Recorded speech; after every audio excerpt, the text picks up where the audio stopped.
बहुत सारे स्कूली बच्चे लोग भी आए हुए हैं। और ये देखो एंट्री गेट, यहाँ से हम एंट्री करेंगे। और देखो इसकी बनावट देखो, ये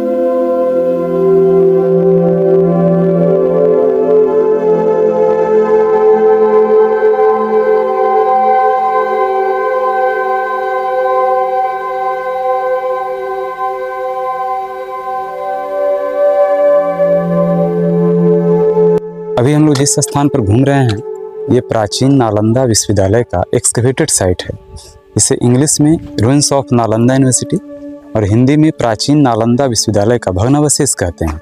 लेकिन जब नालंदा ये चल रही थी उसमें इसका नाम था नालंदा महाविहार। इसका मीनिंग ये है कि नालंदा जो वर्ड है दो शब्दों से मिलकर बना, नालम और दा। नालम मीन्स होता है कमल का फूल जो कि ज्ञान का प्रतीक होता है, और दा मीन्स देना, अर्थात जो स्थान ज्ञान देती है उसे नालंदा कहा जाता है। एंड महाविहार जहाँ पर बौद्ध भिक्षु लोग रहते थे, पढ़ते थे, उसे विहार कहा जाता था। विहारों की संख्या बहुत सारी थी इसलिए उसे महाविहार कहा जाता था। यह है नालंदा महाविहार का मीनिंग, ठीक है ना। तो ये नालंदा विश्वविद्यालय जो है इसका इतिहास 1600 वर्ष पुराना है, 1600 ईयर्स ओल्ड। लेकिन यहाँ पर 2600 वर्ष पहले 6 BC में यहाँ भगवान बुद्ध आए। उसमें नालंदा नहीं था, एक बहुत बड़ा आम का बगीचा था, पावारिका नाम का। भगवान बुद्ध यहाँ पर आए, उपदेश दिए, उपदेश के दौरान शिक्षा का माहौल बना, वही फेमस हुआ जिसे बुद्ध के 1000 साल बाद इस नालंदा का निर्माण किए राजा कुमारगुप्त ने 5वीं शताब्दी में। यानी 5वीं शताब्दी में राजा कुमारगुप्त ने सबसे पहले इसका स्थापना की। पुनः राजा हर्षवर्धन ने 7वीं शताब्दी में इसको विस्तार किया, डेवलप किया, और 9वीं शताब्दी में राजा देवपाल, 3 बार 3 राजाओं ने अपने अपने तरीके से इसको डेवलप करवाया। लेकिन in the end of 1200 AD 1197 में बख्तियार खिलजी के द्वारा इस पर डिस्ट्रॉय होता है। इसके बाद कोई राजा इसको डेवलप नहीं कर पाए। उतना ही नहीं, उन्होंने आग भी लगा दिया। यूनिवर्सिटी 6 महीने तक जलती रही। ये जगह धीरे धीरे बाय नेचर जैसे तैसे मिट्टी से दबते चला गया। उसी को खुदाई करके निकाला गया, उसी को हम लोग देखते हैं, समझते हैं।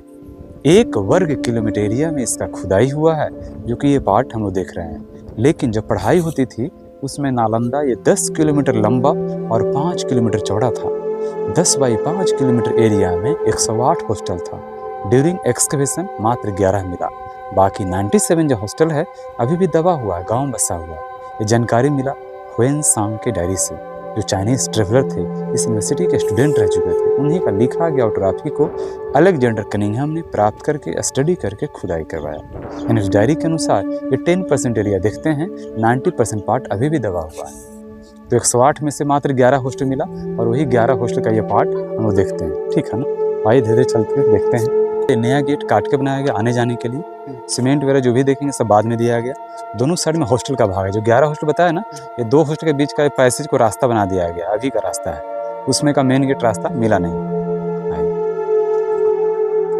तो जो 11 हॉस्टल मिले हैं ना, ये पूरा लाइन 11 हॉस्टल का लाइन है, और एक लाइन पूरा टेम्पल का। इसको आइए देखते हैं हम लोग मैप। नालंदा का सबसे मेन भाग ये है। इंटरनेट बुक में जहाँ भी देखेंगे यही तस्वीर दिखेगा, उसके बारे में बताएंगे वो क्या था जो, ठीक है ना। तो आइए यहाँ पर मैप देखते हैं, जो कि खुदाई के बाद का बना हुआ, भारतीय पुरातत्व विभाग के द्वारा बनाया गया।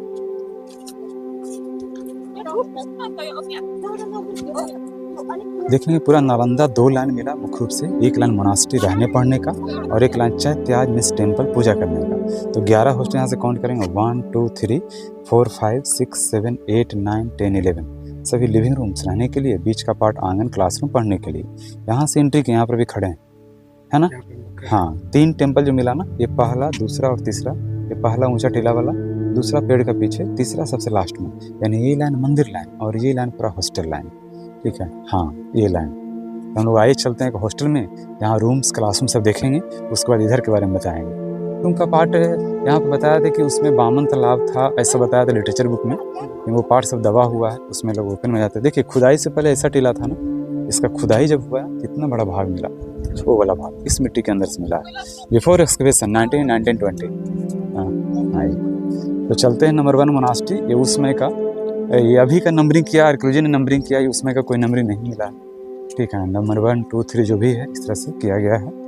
तो एक हॉस्टल हम लोग समझेंगे। इसमें जो ब्रिक्स जो पार्ट देखेंगे ना, बहुत सारा ब्रिक्स ओरिजिनल है, कुछ पार्ट रिपेयर्ड है, टाइम टू टाइम टूटा फूटा मेंटेन किया है। सामने का ब्रिक्स देख रहा है ना, वो बिल्कुल ओरिजिनल ब्रिक्स है, उसमें सीमेंट नहीं था, हाँ उसमें सीमेंट नहीं था, ईंट का जुड़ाई, हाँ ऊपर में रिपेयर, देखिए सीमेंट लगा हुआ ना, वो रिपेयर्ड है।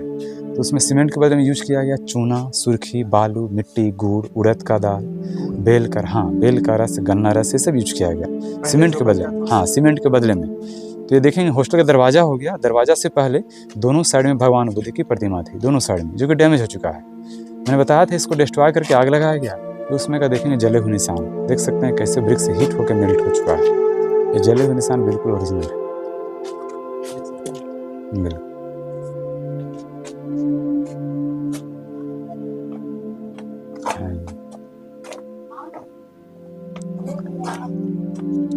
तो बाकी सब ये सब देखेंगे सामने में काला काला सब है, बारिश की वजह से बाय नेचर हुआ है, ये सब रिपेयर्ड है। नहीं, पुस्तकालय का भाग नहीं मिला, वो पार्ट नहीं मिला, बताएंगे उसके बारे में। कहने मतलब है ये सभी कमरा हो गया गड्ढा गड्ढा, इसलिए है क्योंकि 5वीं शताब्दी लेवल, लेकिन सीमेंट का जो पार्ट देख रहे हैं बारिश का पानी निकलने के लिए, अभी बारिश होती है ना, हाँ अभी करंट जो अर्कुल जी ने बनाया है, ठीक है। तो एक तरफ एक हॉस्टल में ना टोटल 33 या 34 रूम्स होता था, ठीक है ना।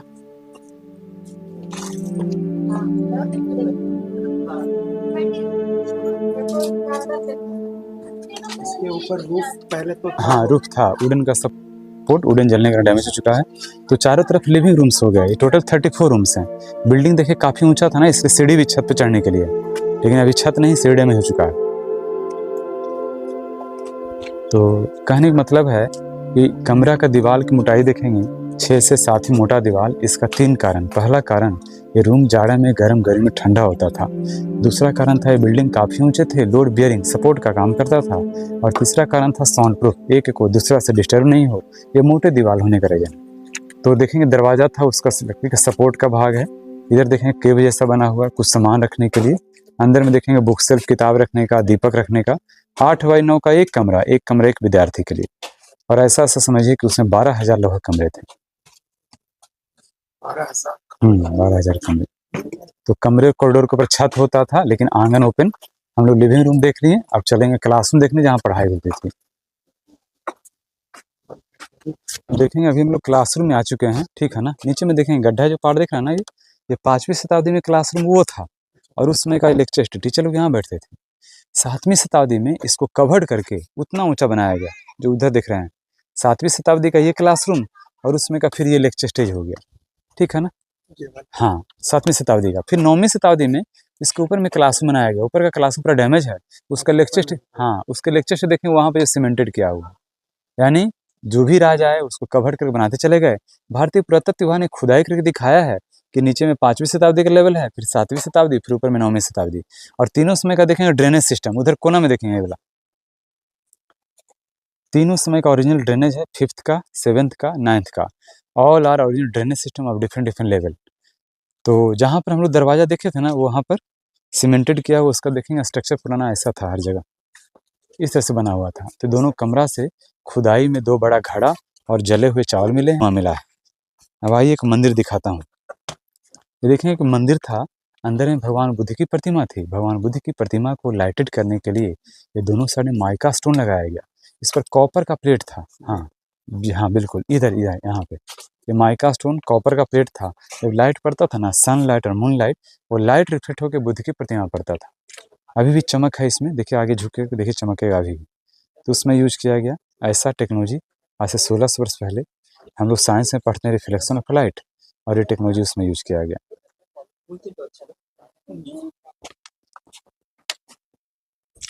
तो यहाँ पे सारा डिटेल दिया हुआ है नालंदा का, कब बना था, कैसे बना था, 6ठी शताब्दी ईसा पूर्व। तो मैं इसका एक स्क्रीनशॉट ले।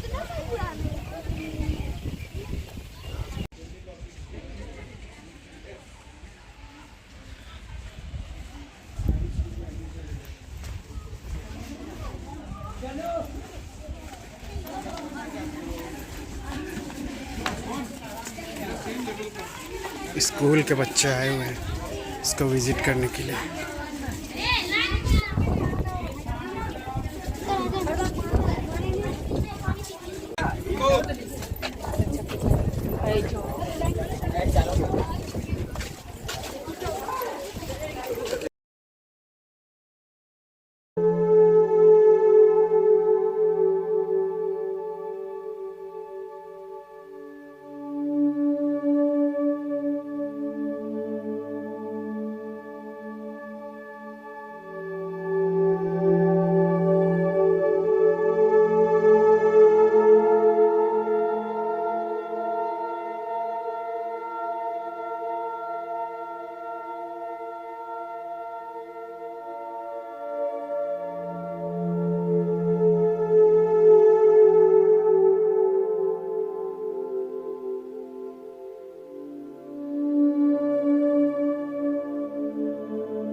हॉस्टल में सारा सुविधा रहने के लिए, पढ़ने के लिए, खाने पीने टोटल व्यवस्था था, है ना। ऐसा ऐसा हॉस्टल सोचा जाए कि 108 था, कितना बड़ा हो।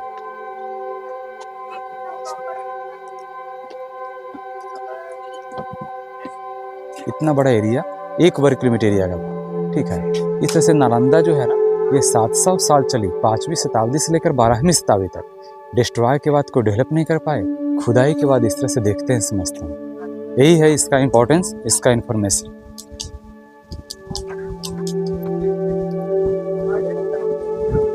हाँ, उधर ही बार बता रहा, वो मंदिर है, अंदर नहीं जा सकते हैं। का सबसे मेन भाग यह है सारीपुत्र स्तूप। भगवान बुद्ध जब आए, 2 शिष्य के बीच उपदेश दिए। एक शिष्य का नाम था सारीपुत्र, दूसरे का नाम था मोगलायन। सारीपुत्र का जन्म नालंदा में और निर्वाण मृत्यु भी नालंदा में ही हुई। जब मृत्यु हुई तो उनके याद में, उनके रिमेन्स पर यह स्तूप बनाया गया। इसको कई बार बनाया गया, कुल मिलाकर बताया था कि 7 बार बनाया गया है। कुछ भाग दबा हुआ है, कुछ भाग दिखता है। दिखने वाला भाग वो सीढ़ी के रूप में है, जो अलग अलग राजाओं ने बनाया। उससे पहले जो बनाया गया वो मॉन्क के द्वारा बनाया गया, वो पार्ट दबा हुआ, वो नहीं दिखता है। ये पूरा सॉलिड स्ट्रक्चर सारीपुत्र स्तूप के नाम से जाता है। दूसरे जो शिष्य थे उनका नाम था मोगलायन, उनका स्तूप बना मध्य प्रदेश में, वो सांची स्तूप के नाम से जाता है। तो भगवान बुद्ध ने इन्हीं दोनों के बीच उपदेश दिए। धीरे धीरे शिष्यों की संख्या बढ़ी और वही गुरुकुल बना। इससे बाद में नालंदा महाविहार बनाया गया, ठीक है ना। इस तरह से सबसे इम्पोर्टेंट पार्ट सारीपुत्र स्तूप के नाम से जाना जाता है। अब चारों तरफ बहुत सारा गुंबद में बना हुआ बुद्ध की प्रतिमा, वो बिल्कुल ओरिजिनल है, उस समय के बना हुआ पार्ट। यही है इसका इम्पोर्टेंस। ये हर एक एंट्री गेट पे दोनों साइड बुद्धा का स्टैचू हुआ करता था। यहाँ पे अभी आप देखो, और एक यहाँ पे स्टूडेंट के लिए बनाया गया था। और देखो कि वहाँ पे खाने पीने, रहने, पढ़ाई, वो जो आप देख रहे हो वहाँ पे क्लासेस होते थे। कुआं भी यहाँ पे, और देखो कितने सारे कमरे हैं, सब में एक एक स्टूडेंट रहते थे, मतलब मॉन्क बोल सकते हैं आप लोग। बहुत सारे विदेशी लोग भी आते हैं यहाँ पे।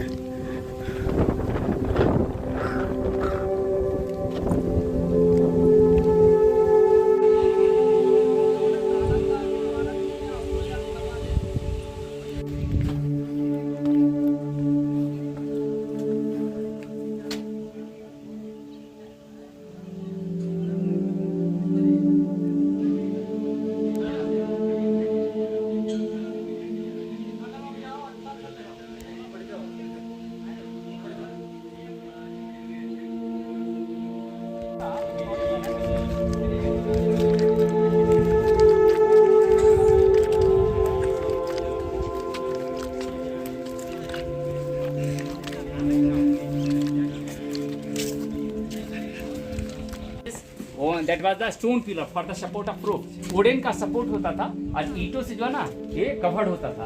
और प्रत्येक मोनास्ट्री के ठीक right and left side Kumar Gupta का टाइम के समय में स्टक्को में जो चूना सुखी और लिक्विड जैगरी से बना होता था।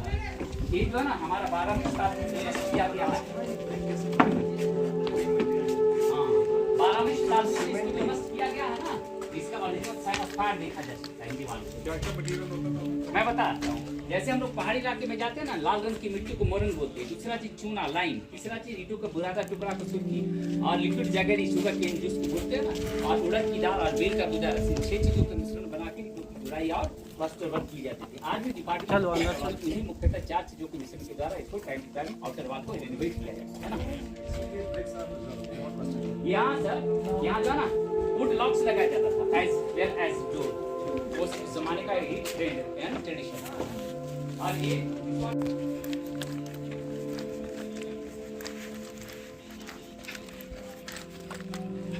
सिस्टम नहीं अच्छा चल रहा है।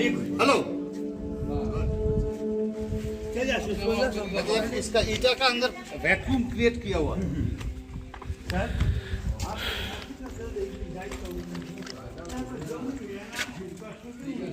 जगह देख रहे हैं आप, इकोसिस्टम के भी आपने बनाया हुआ था। जो भी आवाज़ करेंगे तो ये आवाज़ गूंजेगा, लाइक जैसे कि वो लोग आवाज़ दे के देख रहे थे। तो मैं भी एक बार चिल्ला के देखूँ, क्या नहीं चिल्लाता हूँ, ऐसे जगह पे चिल्लाना नहीं चाहिए। तो दोस्तों ये जानकारी आपको कैसे लगी कमेंट करके ज़रूर बताना। आप लोग यहाँ पे आए हो कि नहीं आए हो, प्लीज़ कमेंट करके बताओ यार। और मेरा वीडियो देखने के लिए बहुत बहुत धन्यवाद। और मेरे चैनल में नए हो तो चैनल को सब्सक्राइब करो, क्योंकि नेक्स्ट वीडियो आने वाला है राजगीर का। तो अपना ख्याल रखिए, मस्त रहिए। और चलो यहाँ से मैं चलता हूँ बाहर, क्योंकि मुझे पकड़नी है बस। जय झारखंड, जय भारत, जय बिहार। बहुत डेंजर जगह था ये, मतलब डेंजर कहने का अर्थ हो कि बहुत ही डेवलप जगह था उस समय, कमाल का शहर था।